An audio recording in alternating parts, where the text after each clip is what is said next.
Hello and welcome back to Ka Iking Live. I'm still your host, Ike Seneres, and this time around, we are going to shift to a more delicate topic away from agriculture.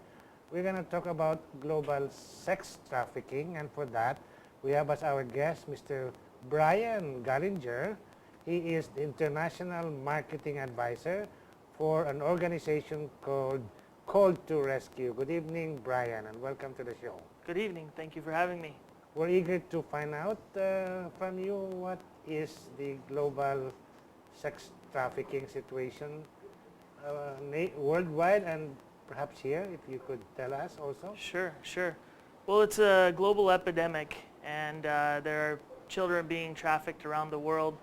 But specifically here in the Philippines, according to UNICEF, there's approximately 100,000 children that 100,000 that are trafficked every year. So that's... Are these going out of the country? Yes, usually out of the country, but a lot of them are also trafficked and working in the country. So that's like one... That's too much. Yeah, one every 5 seconds. That's scandalous. I want to focus on this book, and later I want to talk about this book. It's called Call to Rescue. And is this available now in the local bookstores? It's available on Amazon. Yes, but what about the local bookstores here? We're working on getting it into National Bookstore, Okay. and I don't know the status of that yet. So. All right, we'll talk about this book later. And Sure. I think you have some video to show Yes. later on. I'm almost going to stop this interview because of what I heard from you. Okay. 100,000 children. When you say children, that's 18 and below? Yeah. How, Yes. how young are they? It's disturbingly young. As in 13? No, much younger. My goodness. Yes, to almost infant age. It's Being very trafficked? disturbing. Men and women, female and male. Yes. And that's here in the country. Are you the only one who noticed this? No. Sorry to ask you this, but No, who else has seen this? There's many other organizations that are fighting the human trafficking. We're actually... Worldwide? Yes. What about locally here? Also here. We're one of the smaller ones here. Do you know the others? Yeah, there are quite a few others. I know Father Shea Cullen has been doing it. I don't know of them. He's an Irish priest out there in Olongapo. Okay. Yes. Okay. So one of the things that Call to Rescue does, our primary, is we assist other organizations and local law enforcement and international law enforcement agencies to put a stop to the trafficking. So we spread awareness through different programs, going to schools and communities, doing training or awareness programs.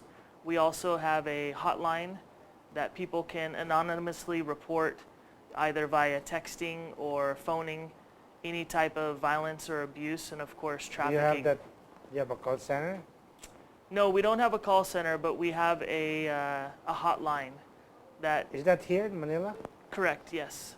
Okay, Yes. maybe we should flash that later on. Sure. Go ahead. Yeah, it's 0917-541-0287. Oh, it's a cell phone then. Correct, yes. Okay, there it is. We're flashing it. Take note, Yes. the audience, please write down that number. And if you are aware of any case of human trafficking, especially child trafficking, call that hotline. Go ahead, Bryan. Yeah, so we have a safe house in the Quezon province, and we Don't house... tell anyone where it is. No, we don't say where it is or who's there. But we're in the process of trying to develop more safe houses, and so we're pledging for funding. We're creating awareness to different networks. What is a safe house, and tell everybody out there what funding do you need? How can they give it to you? Well, the average safe house to host the amount of children that we need costs anywhere from $100,000 US to $250,000 US. What do? You buy a house? Yeah, we would actually take over the home. So we would purchase the home, we would staff the home, we would fill it with all the necessary living supplies, because one of the problems is once children are rescued, that's the hardest part. Now they are in a better environment, but now they need rehabilitated. So they need everyday living supplies, they need mentorship and oftentimes psychological counseling from professionals. That's not us, so that has to be someone else. And then also, support to help take care of them, depending on the ages. And So that amount of money includes food, medical expenses. yeah, Okay. day-to-day living supplies, clothes. Are you getting dentistry. any help from the local government units? I don't know what our current assistance is, but I know that we work with local government. So Anthony Pangilinan is actually our OIC, and he has strong ties and connections with different agencies. So does Dr. Cyndi Romine, our founder, and they've been working with them for years. And so there's a lot of collaborative efforts. That's good. Yeah, That's good. yes. Well, I'm happy to host you here and give you some exposure. Well, thank you. So, are you getting any help from the national government? I believe we are, but again, I'm not 100% sure of the accurate details of that, but I believe we do have assistance and collaboration from the national and international Okay, agencies. we'd like to show some videos so we could talk about it. It's coming up soon. Okay, maybe there are some opportunities for you to do some coordination with the national government. Perhaps we have a video showing it sooner, no? You can show it already. Yeah, we can talk about the video, Brian, what it's showing. Okay. Okay. People worldwide. Over half of these people are in Asia and the Pacific.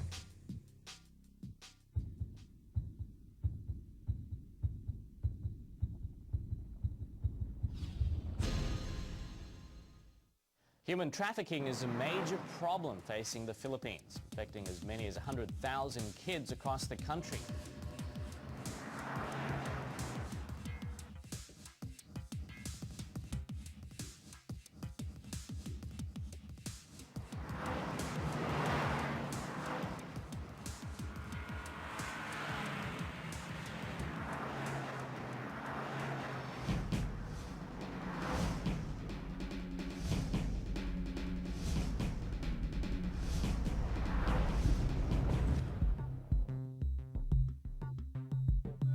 $1.2 million children.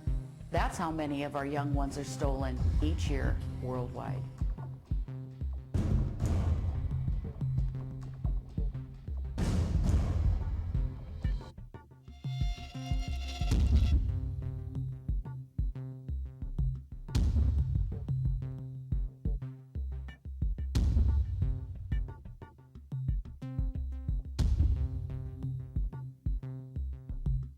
Today, 1.2 million children from babies to 18 years of age are either kidnapped or coerced into a life of sex trafficking, human slavery, every year. It's a multi-billion-dollar industry, and it affects every one of us.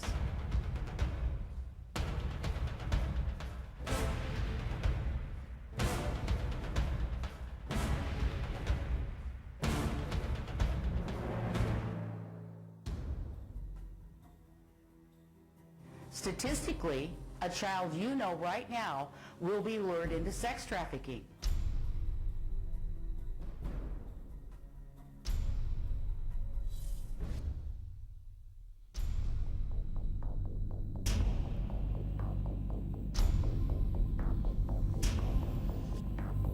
Which one will it be?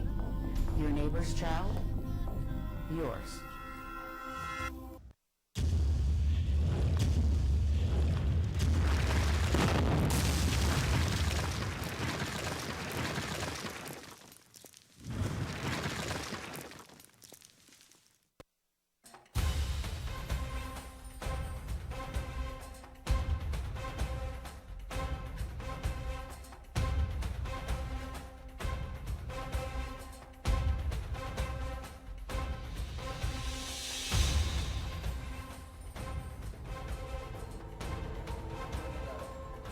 Wow, what a moving video, very touching. It's you who produced it, Yes, and you're here in person.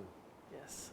We have a, we have a few minutes left. Tell us more about Call to Rescue. But first, I wanna call on God's blessing for Mr. Anthony Pangilinan Absolutely. and Dr. Cyndi Romine. I think they're really blessed in the work, but I wish that God will give them more power to do what they're doing. No? So, CTR or Call to Rescue, you just don't rescue. You go all the way towards healing. Yeah, our mission is to stay with the child or make sure that the child has a full healing process. Mm-hmm. Because obviously once they're trafficked, they need to be rescued. Mm-hmm. And in 2012, we were able to assist with the largest manhunt in Philippines history. And they were able to successfully rescue the child. And so one thing that we put premise on was that we wanted to continue to make sure that this girl got full recovery and healing. Mm-hmm. Because once they're rescued, that's when the second part starts. They have Which is what? Re-entry into the society? Yeah, I mean, they're emotionally scarred, and so they need to Yes. emotionally and psychologically rehabilitate and then be, positioned into a new community or Uh-huh. home or back with their family. It's case-by-case scenario. And, yeah, so we work with How many victims have you rescued here in the Philippines? We have assisted with hundreds of rescues here in the Philippines over the last 20 plus years. You've been here that long? Well, Dr. Cyndi Romine, the founder, actually founded Called to Rescue over 20 years ago here in the Philippines. So she talks about it in her book, but she witnessed a child being sold and she felt called to do something because no one else in the situation was stopping it. And so she did, and from then on she's committed her life. Are you just visiting here, Brian, or are you based here now? I'm actually here just visiting and supporting with Called to Rescue, so I'm a volunteer. You're visiting the local organization now. Correct, yes. Okay. I've been trying to bring in Cyndi Romine to my show. So now you're the one representing her. Yes, but she will be back next week. I know, So- but you're more than good enough now. Well, thank you. Okay. More than hundreds, did you say? That Yes. you've helped? Yes, we've assisted with hundreds. And with God's blessings, they're now back to the normal life? Well, fortunately, a lot of the children have moved on to better situations, and unfortunately, some of them don't. Some of them go back to the life. It's different in every situation, but sometimes the situation means that the child was actually trafficked by family members or That's terrible. consented or assisted with because they can profit from the trafficking or they were involved in it themselves. It's really a product of poverty then. Yeah, a large amount of it is. In fact, there was an article that just came out in CNN this month that talked about how a lot of traffickers prey on tragedies. So, for example, like with major typhoons like Yes, Yolanda, Yes. I they heard go about into that. these areas and they take the children that are homeless now and they put them in opportunities to be trafficked. It's Taking very sad. advantage of the situation. Yeah, because they're homeless and they will do whatever they need to survive or try to exit. Of course, they don't know they're being trafficked at the time. I think those people will experience God's wrath one way or the other Yeah, it's terrible. as divine justice. No? How do you find the victims? Some of them are reported anonymously through our The hotline. hotline, okay. Some of them, when we have representatives that speak at schools, for example, there are some supportive ambassadors locally like Jericho Rosales and Miriam Kumbao, Anthony Pangilinan. They are speaking at different schools or communities to create prevention awareness Okay. on human trafficking and what to look for and how to report it. And sometimes when those speakers appear at the schools, children will tell them afterwards. Come forward. Yeah, that hey, either I was involved in, or my family member, or a friend. And sometimes they don't know, they just think. Like, I think something Maybe, wrong yeah. is going on. Can you look into it? And yeah, so it's a variety of different ways that we're Okay, exposed. we have a few minutes left, Brian. Tell us about the book. Okay. Dr. Cyndi Romine is the founder of Called to Rescue. And as I stated, over 20 years ago here in the Philippines, she witnessed a child, an infant child, being sold. And she felt called to this industry to make a difference, and she's dedicated her life. This book talks about real stories that she has either directly or assisted with rescuing children from trafficking. And it's very vivid, it's very powerful information, all true stories, and it was documented through her journals and stories. Is the Philippines unique? Or are we just one of the many countries that are equally guilty, shall we say? One of the statistics here that I was reading earlier stated that, where is it? It's an alarming, almost 1 out of 10 children sex trafficked worldwide is a Filipino. 1 out of 10. 1 out of 10. The numbers that you quoted earlier, 100,000, that's all Filipinos, right? That's Filipinos annually approximately, and that's according to UNICEF. It's about 1 million worldwide then. Over 1 million worldwide. Over 1 million worldwide. Yes. Wow. So to answer your question about the Philippines being unique, I don't know the answer to that, but I think that due to some of the third world conditions and extreme poverty, which could be anywhere, but since we're talking about the Philippines, I think that there is a higher risk and a higher amount of trafficking. And then with less funding and less situations to support it, whether that's funds or Is there something awareness. that you could suggest to us? Do we need more laws? Do we need more government programs? What can we do to stop this? Unfortunately, I don't think there's anything that will stop human trafficking. However, I think there's a lot that we and the government and individuals can do to elevate the fight and success, to decrease those odds us some. significantly. Number one, spread awareness. Let people Mass know media, you mean? any way, direct verbal, friends and family.